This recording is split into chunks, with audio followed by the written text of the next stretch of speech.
let's get into it now. A spoiler-free movie review of Wicked for Good, one of the most anticipated movies of the year. And I will say, the only reason there will be spoilers in this review, even though it's always spoiler-free, if you haven't seen part one, first of all, what are you doing here and where have you been? But just going into part two, there's going to be spoilers. Just by watching the trailer alone, it already ruined some things for you if you haven't seen the first one. I will say, if you go into part two without seeing part one fairly recently, you will be a little bit confused. Luckily, we did watch part one maybe a month or so ago, and even that, I was like, wait a minute, where exactly does that one leave off? We also, Kelsey and I, went to New York and saw Wicked on Broadway for the first time ever, and that was amazing. So I was going into it being pretty refreshed on everything, but even in the first 10, 15 minutes, I was still getting adjusted to remembering exactly what was going on. So if I could have been a part of those screenings where they showed you part one, rolled right into part two, I would have felt fully fresh, but that would have been a long day at the movies. So where this movie starts out, you have Elphaba exiled. She is now pronounced as the Wicked Witch of the West. She is living out in the forest. And then you have Glinda, who is living in a palace in Emerald City, soaking up all the fame and popularity as all the people are really mad at Elphaba and want to see her taken down. And Glinda is caught between finally having all the popularity that she wants and wanting to help her friend. So that's really all I want to get into about the plot of this movie, because once you get into it, it's just pretty much spoilers galore, which I do have an issue with how this movie was set up. And before I get into what I didn't like about this movie, because I think there was a fair amount that I ended up not enjoying about it, which was probably a bit on me because I went into it with such high expectations. But let's talk about the good first, because I do love the energy this movie has created that was palpable in just the movie theater lobby. I can always tell how successful a movie is going to be based on how packed the parking lot is, because for the most part, we go to Regal. We have Regal Unlimited, so we can go see as many movies as we want every single month. So every week when we drive up and I see how full the parking lot is, I kind of get an indication. That is my box office kind of pulse, because if I drive up there and I can't find my favorite parking spot, I know that that is good for business, because there are so many people here. There are tons of showings that the theater basically just has to put one on every 30 minutes starting. And that is what I felt just by parking. And then going into the lobby, seeing how all out the theater went for it, just because they know that there are going to be so many people there. They had this marketplace. They had a costume contest. When you wait in line, people are dressed up. There are people there of all different walks of life. I saw moms and dads, sons and daughters, all these people that this movie brings together. There was a former bachelorette in the line to get snacks for this movie. It just brings everybody out, and I love that about the Wicked franchise. Any franchise that can do this, because this is what the box office needs right now, and it proves to you that it's not dead. As much as people online want to say that movie theaters are going away, to create an environment like this is something I've really only seen 2 or 3 times in the last maybe 3 to 4 years. Barbie Oppenheimer weekend. That was one where you had people going dressed up in pink, some people in all black, going to see both of those movies in the same weekend. That is the energy I crave. We walked into a fully, almost sold out showing, which is rare right now.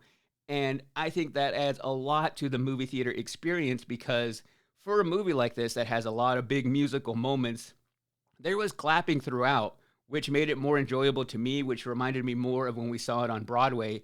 It felt a little bit as close as you can get to a live show in the movie theater. So everything surrounding it is what I love. That even if I didn't enjoy the movie as much, that definitely brings it up a level in my book. But now let's talk about what I didn't like, which I didn't want to tear down so much, because it's not that I hated the movie.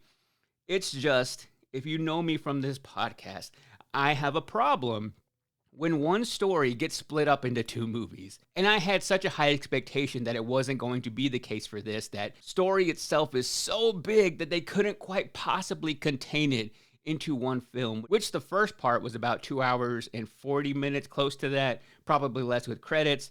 This one was right around 2 hours and 7 minutes without counting credits. So you're looking at almost 5 hours, less than 5 hours of Wicked. But by watching Wicked for Good it didn't feel as complete to me as Wicked Part 1, where this entire movie kind of felt like the falling action. Because if you just look at the structure of both of these movies, Part 1 has it all. It has the beginning, the middle, and the end. It does kind of end where it leaves you wanting more, but that is a complete movie. That is a complete story. You get the entire scope of Elphaba's character in that movie, which is what Part 1 was. And I guess I wasn't expecting Part 2 to really just be Glinda's story, which is really where her character was fleshed out. You had her as a kid. You had all of the struggles going on in her mind and in her relationships. And I felt that Elphaba's story was kind of on the back burner a little bit. Cynthia Erivo's best performance was in Part 1. And I don't feel like Ariana Grande stepped it up to her level in Part 2 to really justify this movie being split up into two. And there were a lot of things that they tried to cram in there, but I just don't think it was strong enough. All the best songs were in Part 1. All the best set design also, which is what I love about this franchise, is that this movie feels unlike anything that you can go see in the theater right now because it has texture, real sets, them singing live, where it seems like a lot of things you go see in theaters right now or things you watch at home on streaming just feel so flat. Like there's nothing that's going on those sets that you could actually physically touch. And I think just that level of texture, that level of depth in all these frames, John Chu's vision of just creating a big spectacle, especially when it comes to anything regarding Wizard of Oz, which is one of the most monumental films in history.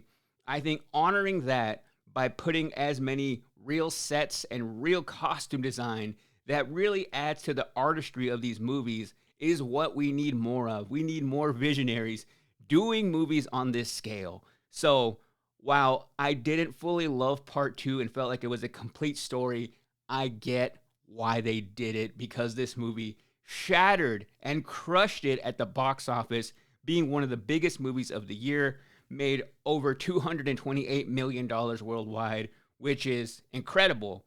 It is now the biggest Broadway adaptation since, well, Part 1. So I understand why they did it, because I think most studios are trying to generate as much money out of their IP. So it makes sense to me. And as much as I want to hate on it for creating this moment again just a year after, I understand it. And if we do need to split movies like this into two to keep the theater alive and to keep these types of moments every single year, although I do want the 3-hour and 30-minute version, because if you go see the Broadway production, that is about 2 hours and 45 minutes. You got an intermission there. I want the Avatar treatment. I want to see this movie cut down and put into an under 3-hour version, because you can take some stuff out and really create that unified story that you get when watching the musical. And it is weird for me to say that I enjoyed the musical more than the movie. I never thought I would be that guy. I never thought I would go see a musical on Broadway, let alone go see the movie and then say, well, the musical was so much better. I kind of feel like how most people do when they read the book before going to watch the movie. I feel so elitist in saying that I love the Broadway production so much more.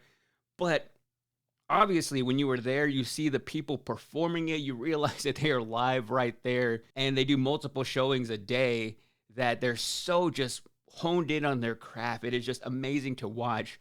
And while watching it live in person, you feel like you went to Oz. I don't feel like I went to Oz while watching this movie. And in a film that does immerse you in the characters and immerse you in this world, I was surprised by that. I felt like all the connections it tried to make to Wizard of Oz were a little bit crammed in there, where the storyline just got a little bit too convoluted with some of the songs they added in there.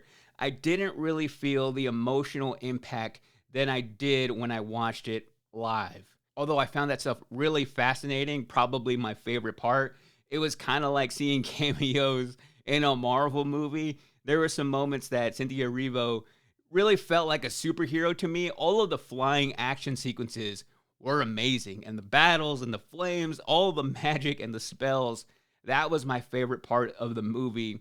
I just wish there was a little bit more of that. I wish there was a little bit more depth to her character in this version. Even though I enjoyed Ariana Grande, I just feel like she didn't have her one defining moment like Cynthia Erivo did in part one. There was no defying gravity moment, there was no popular moment. Even though the songs were still really good in this, it just didn't have as much of an impact. But still, a really great movie, one of the best of the year. For Wicked for Good, I give it 4 out of 5 bubbles.